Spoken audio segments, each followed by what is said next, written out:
Hoje vamos analisar um caso da segunda parte do século XIX, então sente-se enquanto vamos para a Inglaterra. Mary Williams nasceu na Irlanda e mudou-se para Liverpool quando criança, mas sua infância foi marcada por dificuldades. Órfã desde jovem, ela lutou para sobreviver, encontrando pouca estabilidade em um mundo que lhe oferecia muito pouco. Ainda adolescente, ela conheceu e se casou com um homem que era descrito por aqueles que o conheciam como um bêbado e um bruto. Eles alugaram uma casa na rua Raleigh, em um bairro operário de Bootle, onde nos próximos anos Mary deu à luz a 7 filhos. No entanto, o temperamento violento do marido e a falta de vontade de prover para a família deixaram para ela o fardo de criá-los quase sozinha. A vida na época em Bootle era dura, especialmente em áreas empobrecidas como as ruas Raleigh, que eram notórias por seus frequentes surtos de brigas de bêbados e disputas domésticas. Mary também já havia se metido em problemas com a polícia em algumas ocasiões. Em 1872, ela foi condenada a 7 dias de prisão por não pagar uma multa que recebeu por desordem pública. Porém, isso pouco fez para conter seu temperamento explosivo ou sua propensão a se envolver em conflitos por vezes violentos. Na segunda-feira, 20 de abril de 1874, uma briga particularmente brutal irrompeu, envolvendo Mary e outras 3 pessoas, 2 irmãs e o marido de uma das mulheres. Não estava claro o que provocou a altercação, mas dada a natureza volátil do bairro, poderia ter surgido de um rancor antigo, um desacordo embriagado ou até mesmo um simples mal-entendido que rapidamente escalou. Durante a briga, Mary foi brutalmente atacada. As 2 irmãs e o homem a arrastaram pelo cabelo e a espancaram enquanto ela estava indefesa no chão. De alguma forma, ela conseguiu se libertar e escapar, mas o ataque a deixou fervendo de raiva e com um desejo de vingança. Ao contrário de alguns, Mary não era do tipo que deixava uma ofensa passar sem punição. Sua fúria fervilhava durante o dia, fortalecendo sua determinação de vingança. Mais tarde naquela noite, o destino pareceu apresentar-lhe uma chance de vingança. Nicholas Manning, outro residente da rua Raleigh, aconteceu de passar pela casa dela. Ele era irmão de uma das agressoras, e vê-lo só a deixou mais furiosa. Sem hesitar, ela pegou uma bacia, saiu de casa e a atirou nele. Acertou-o em cheio na testa antes de se estilhaçar no chão. O Sr. Manning foi pego de surpresa pelo ataque, mas de maneira calma. Ele se virou para ela e insistiu que não teve participação nos incidentes anteriores e que nunca havia encostado a mão em uma mulher. Apesar dos seus protestos, a sede de vingança de Mary permaneceu insatisfeita.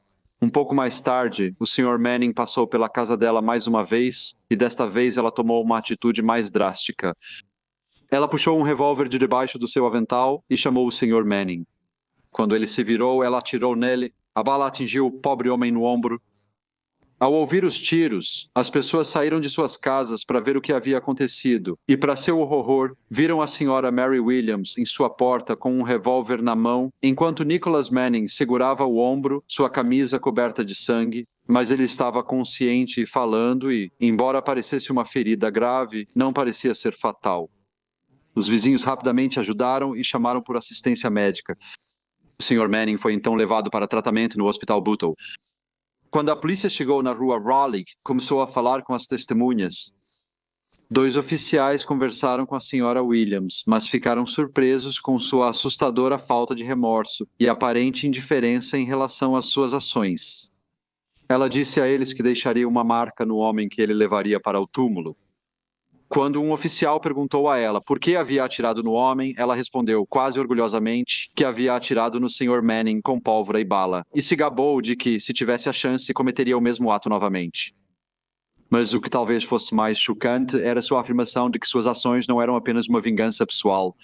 Elas eram, aos seus olhos, um ato nobre que trouxe honra ao seu país. Essa estranha declaração deixou claro que ela se sentia justificada no que havia feito, como se fosse parte de uma missão maior, até mesmo patriótica.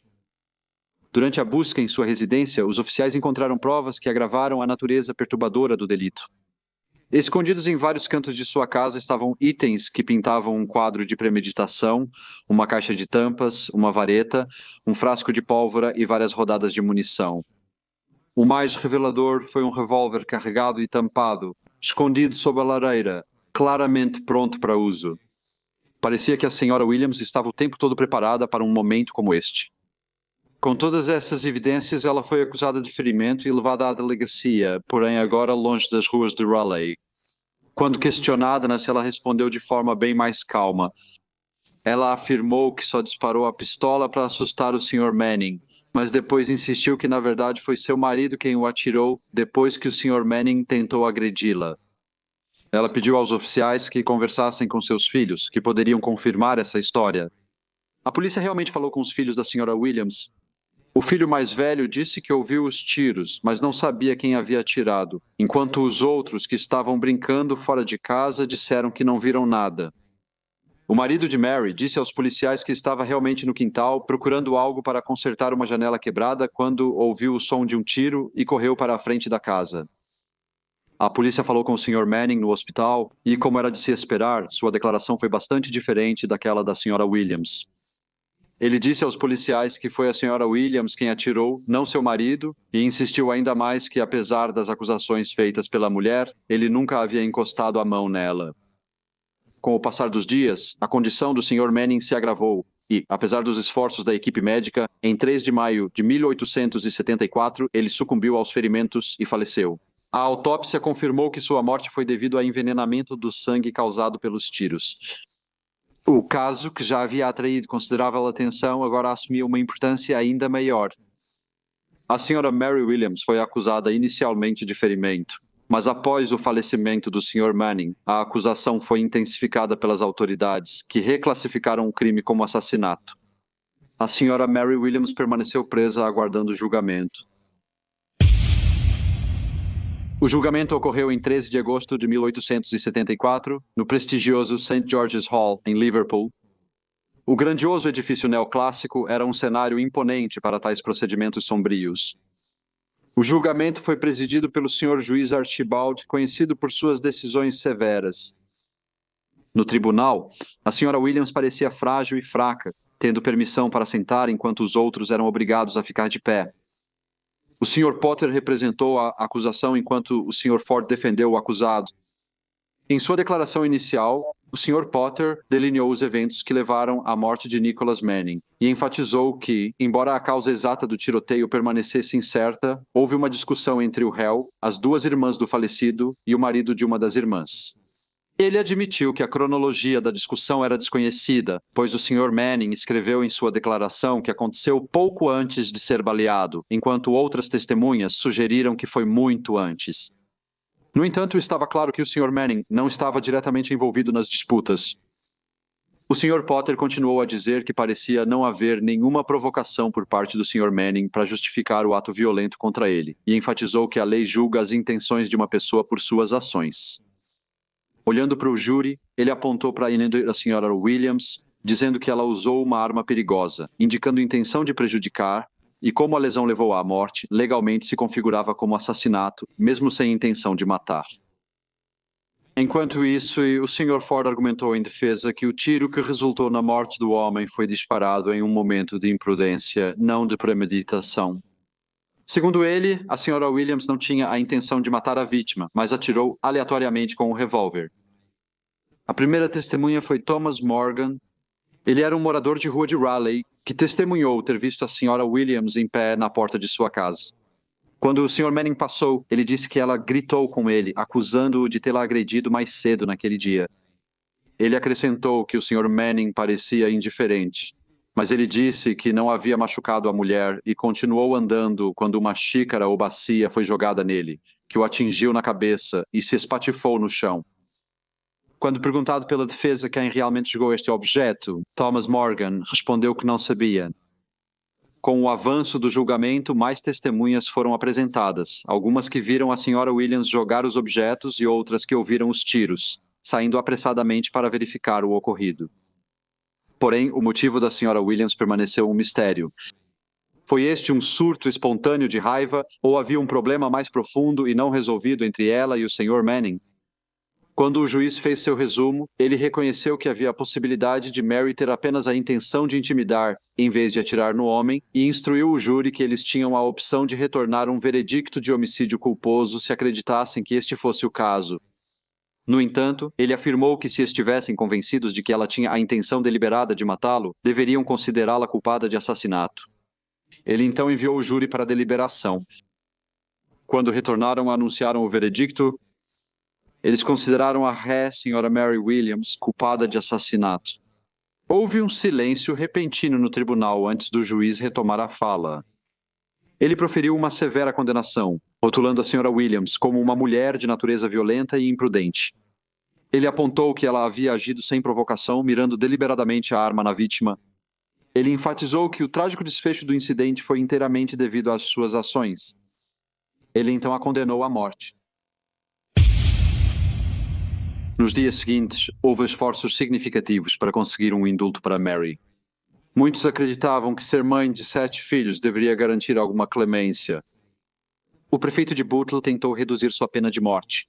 Uma petição foi levantada, que foi assinada por 500 pessoas, e enviada ao secretário do Interior, um cavalheiro chamado Richard Asherton Cross.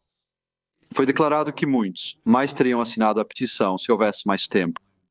No dia seguinte, uma nova petição foi enviada, assinada por todos os jurados do inquérito e pelo pai do falecido, deixando claro que Mary Williams sofreu uma provocação significativa antes do crime. Afirmava que no dia do tiroteio, quando foi presa pela polícia, estava em um estado deplorável, com o rosto machucado e inchado, olhos roxos, roupas rasgadas e casa devastada por janelas quebradas. Essa cena violenta, testemunhada pelas autoridades, foi o cenário do trágico evento.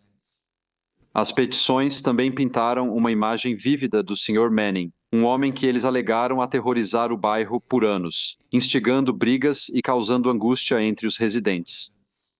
Mary era apenas uma mulher tentando desesperadamente manter sua família unida, lutando para sustentar seus 7 filhos na ausência de qualquer ajuda real de seu marido.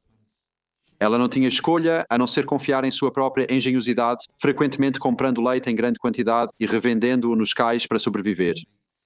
Apesar do aparente tumulto em sua vida pessoal, aqueles que a conheciam acreditavam que ela nunca havia sido uma pessoa violenta, e os eventos do assassinato foram vistos como uma reação extrema a todo o abuso que ela havia sofrido. O prefeito de Bootle havia tomado um interesse pessoal em seu caso, não apenas por causa das preocupações humanitárias que ele levantou, mas também porque ele acreditava que o crime, cometido sob tal provocação, merecia alguma leniência. Em sua visão, as ações da mulher não poderiam ser julgadas apenas pelo horrível momento de violência. Para ele, o contexto mais amplo da vida de Mary, marcada por dificuldades e abusos, era crucial para compreender totalmente seu comportamento. O secretário do Interior, Sr. Cross, concordou em revisar o caso e consultar o juiz, Sr. Justiça Archibald. Enquanto sua sentença estava sendo revisada, Mary foi visitada por vários membros da família, incluindo sua irmã, sua tia e seu filho mais velho, um menino de 14 anos de idade. Durante essas visitas, ela manteve sua inocência, insistindo que era seu marido, não ela, quem era responsável pela morte do Sr. Manning. Alguns creem que pode ter havido verdade no que ela disse, pois após sua condenação, seu marido desapareceu misteriosamente. A polícia iniciou uma busca por ele, embora permanecesse incerto se o procuravam por abandonar a família ou por um delito mais grave. Contudo, o súbito desaparecimento de Williams só aumentou as suspeitas sobre sua culpa, levantando dúvidas se a justiça foi feita. Com a prisão da senhora Mary Williams e o desaparecimento de seu marido, as crianças foram deixadas à própria sorte. Privados de ambos os pais e de um lar, eles não tiveram escolha a não ser contar com o apoio da paróquia. Com suas fortunas agora incertas e dependentes da caridade alheia, todos foram enviados para o asilo de Walton, exceto pela criança mais velha, que foi acolhida por um parente. A situação era especialmente cruel para o bebê, o filho mais novo, que ficou com a senhora Williams durante seu período na prisão. Quando as autoridades julgaram inadequado a criança ficar com ela, o bebê também foi levado para o asilo.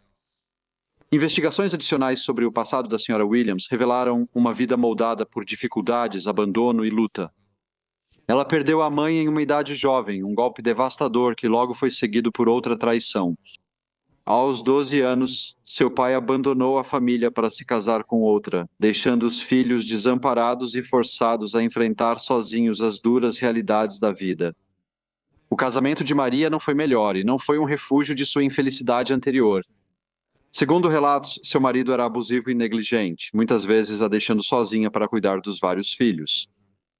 Durante suas longas ausências, ela carregava o pesado fardo de prover para eles, sobrevivendo na pobreza e enfrentando adversidades a cada passo. Suas lutas, sem dúvida, moldaram sua vida em uma mulher acostumada ao sofrimento, mas se elas também a levaram a cometer um assassinato, permaneceu uma questão controversa. Após o julgamento dela, novos detalhes surgiram, lançando novas dúvidas sobre o caso contra ela. Surgiram relatórios de que o falecido Sr. Manning teria supostamente provocado ela nos momentos que antecederam o tiro fatal. Esta revelação, que poderia ter sido crucial para sua defesa, nunca foi levantada durante o julgamento. A omissão foi marcante. Foi uma falha por parte do advogado dela? Ou essa informação foi deliberadamente ocultada? A ausência deste detalhe-chave deixou perguntas sem resposta sobre a verdadeira natureza do crime e apenas aumentou a especulação de que havia mais na história do que o que havia sido apresentado em tribunal. Com cada nova descoberta, o caso se tornava mais complexo, mudando a perspectiva de um assassinato a sangue frio para uma de potencial desespero. Os fatos começaram a sugerir que as ações da Sra. Williams podem ter sido motivadas por circunstâncias muito mais complicadas do que inicialmente compreendido. Ela era de fato uma assassina impiedosa ou uma mulher forçada a tomar uma decisão difícil sob intensa pressão? Quando o secretário do Interior terminou de revisar o caso dela, concluiu que não via motivo para misericórdia. Apesar das petições, dos apelos por clemência e das vozes que falaram em sua defesa, a lei permaneceu firme. Sua sentença não seria comutada e ela pagaria o preço máximo por seu crime. Em 31 de agosto, Mary Williams foi levada para a forca na prisão de Kirkdale, em Liverpool. Testemunhas relataram que ela manteve sua inocência até os últimos momentos de sua vida e, enquanto esperava que a corda fosse colocada em volta de seu pescoço, ela apertou as mãos da diretora da prisão feminina e se despediu com as palavras: "Adeus e Deus abençoe a todos vocês." Ela então recitou várias orações e, momentos depois, a porta da armadilha sob seus pés foi aberta e ela foi enforcada. Ela foi a primeira mulher executada dentro da prisão. Antes disso, execuções públicas eram comuns, mas reformas nas punições capitais levaram a que tais eventos fossem conduzidos a portas fechadas. A história de Mary Williams é trágica e complexa. Ela era uma mulher que vivia uma vida difícil em um bairro violento, cercada por violência e luta. Se ela realmente pretendia matar Nicholas Manning ou simplesmente agiu no calor do momento, permanece aberto à interpretação. Sua história, no entanto, serve como um lembrete contundente das duras realidades enfrentadas por mulheres trabalhadoras na Inglaterra vitoriana. Olá a todos e muito obrigado por ouvirem. Como de costume, por favor, deixem quaisquer comentários ou feedback que possam ter e espero ver todos vocês novamente em o próximo Briefcase.